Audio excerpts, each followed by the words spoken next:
आज से हम करने जा रहे हैं रीजनिंग के अगले टॉपिक ब्लड रिलेशंस की। अब ब्लड रिलेशन में किस प्रकार का क्वेश्चन आता है और उसे कैसे हल करना है इसे हम देखते हैं। तो हमारा पहला टाइप है पजल फॉर्म। तो इसे हम कैसे करेंगे, तो चलिए हम क्वेश्चंस को करते हैं। और हमारे क्वेश्चंस में दिया है एक परिवार में 6 लोग P Q R S T और यू है। आर जो है क्यू का पुत्र है, लेकिन क्यू आर की मां नहीं है। पी और क्यू विवाहित जोड़े हैं। एस क्यू का भाई है, टी पी की पुत्री है, यू पी का भाई है। तो परिवार में कितने पुरुष हैं। अब इस प्रकार के क्वेश्चंस को हल करने के लिए हम एक मैप बनाते हैं। तो मैप को हम कैसे बनाएंगे ये आप देखिएगा। तो यहाँ पे दिया है आर जो है क्यू का पुत्र है। आर जो है क्यू का पुत्र है। जो पिता है उसे हम ऊपर में लिखेंगे और जो उसका पुत्र है या पुत्री है ना, उसके नीचे का जो पीढ़ी है उसे हम नीचे में लिखेंगे। तो आर को पुत्र बोला गया है किसका, क्यू का। तो जब पुत्र बोला गया है तो इसमें प्लस चार्ज, जब हम लड़का की बात करेंगे तो उसमें प्लस चार्ज लगाएंगे और लड़की की बात करेंगे तो उसमें माइनस चार्ज लगाएंगे। इस प्रकार से ठीक है, हमने यहां तक किया है। अब लेकिन क्यू आर की मां नहीं है। जो क्यू है वो आर की मां नहीं है, मतलब ये जो है क्या है, इसका पिता है। और पिता है मतलब लड़का, इस कारण से इसमें हम प्लस चार्ज लगाएंगे। अब आगे क्या बोला है, पी और क्यू विवाहित जोड़े हैं। तो पी और क्यू, तो पी यहाँ पे लिख देते हैं। पी और क्यू कौन सा जोड़ा है, विवाहित जोड़ा है। जब भी विवाहित जोड़े की बात करेगा तो दोनों के बीच में आपको इस प्रकार का साइन लगा देना है। और ये तो लड़का है, लड़का है, अब लड़की के साथ शादी करेगा तो इसमें माइनस चार्ज आ जाएगा।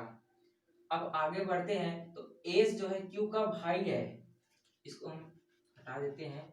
एस जो है किसका भाई है, क्यू का भाई है। तो इसके साइड में लिखते हैं एस क्यू का भाई है। इसे हम ऐसे कर देते हैं, इस प्रकार से आप करिएगा। अब नेक्स्ट लिखा है टी पी की पुत्री है। जो टी है पी की पुत्री है, तो हम इसे नीचे माइनस करके लिख देंगे क्योंकि यह लड़की है, इस कारण से इसमें माइनस चार्ज लगा रहे हैं। अब आगे बढ़ते हैं। तो क्या लिखा है, यू पी का भाई है।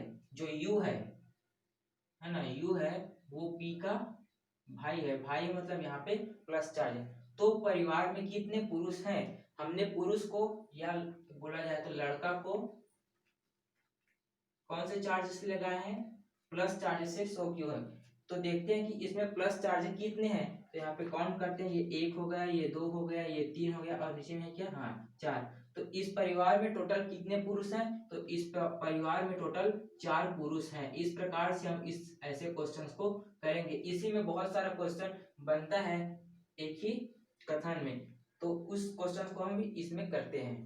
अब इसी कथन में आपको अगला क्वेश्चन क्या पूछ सकते हैं, जो P है वो Q से किस प्रकार से संबंधित है। आपने तो हमारा मैप बनाना सीख गया। अब देखते हैं कि जो P है वो Q से किस प्रकार संबंधित है। पूछ क्या रहा है इसमें, जो P है वो Q का क्या लगता है।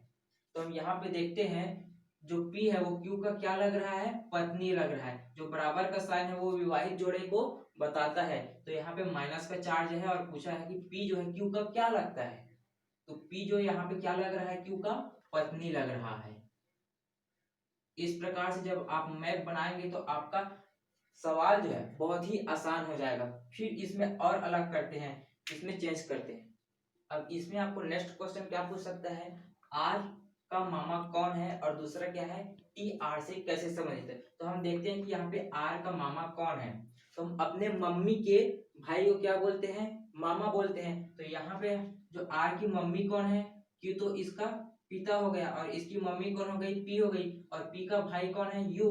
तो आर का मामा कौन हो गया, यू। तो यहाँ पे लिख देंगे हम कि जो आर का मामा है, आर का मामा वह कौन है, यू है। अब अगला क्वेश्चन क्या किया है, टी जो है आर से कैसे संबंधित है। ये जो टी है आर से कैसे संबंधित, पूछने का मतलब ये क्या है कि जो आर है वो टी को क्या बोलेगा। तो आर टी को यहाँ पे क्या बोलेगा, बहन बोलेगा, सिस्टर बोलेगा।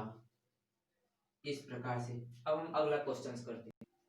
हमारा अगला क्वेश्चन है उसी टाइप का हमारा अगला क्वेश्चन। तो देखते हैं क्या लिखा है, बी ए का पिता है, बी की शादी सी से होती है, सी डी की माँ है, सी की केवल एक बेटी है, डी का विवाह ई से हुआ, ई एफ का पुत्र है, तो डी एफ से कैसे संबंधित है। सबसे पहले हम इसका मैप सेट करते हैं। तो यहाँ पे क्या लिखा है, बी ए का पिता है, बी पिता है किसका, ए का, बी ए का पिता है।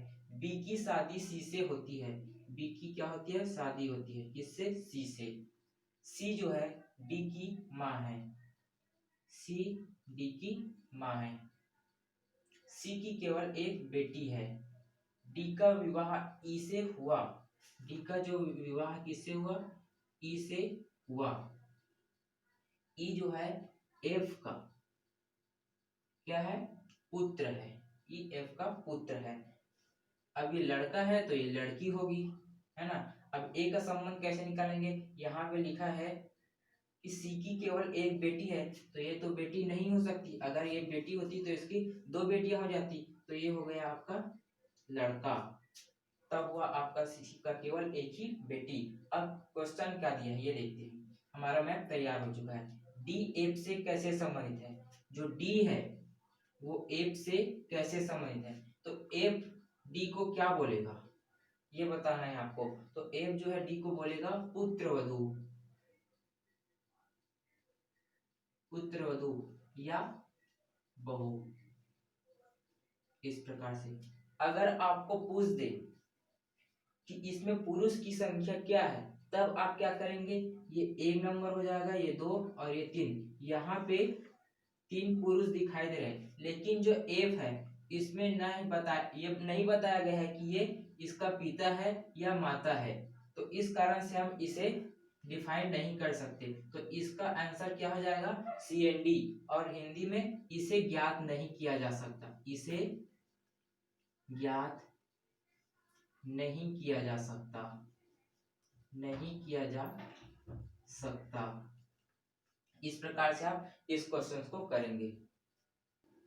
अब इसी क्वेश्चन में आपको क्या पूछ देगा, ए ई से कैसे संबंधित है। तो यहाँ पे देख रहे हैं ए यहाँ पर है और ए यहाँ पर है और ई यहाँ पर है। आप जानते हैं कि डी की पिता बी है और माता सी है, और ए का पिता बी है और माता सी है, तो ये दोनों आपस में क्या हो गए, भाई बहन हो गए। अब इसकी बहन मतलब ए की बहन की शादी किससे हुआ है, ई से हुआ है, तो ई जो है अपनी पत्नी के भाई को क्या बोलेगा, इसमें यही पूछा गया है कि जो ए है ई से कैसे संबंधित है। मतलब ए जो है, मतलब ए ई जो है ए को क्या बोलेगा, तो ई यहाँ पे ए को क्या बोलेगा, साला या brother in law, brother in law. इस प्रकार से आप इस टाइप के क्वेश्चंस को करेंगे। सबसे पहले आप मैप बनाएंगे, उसके बाद जो क्वेश्चन में पूछा गया है उसको सॉल्व कर देंगे। कल से हम अगले टाइप में जा रहे हैं। धन्यवाद।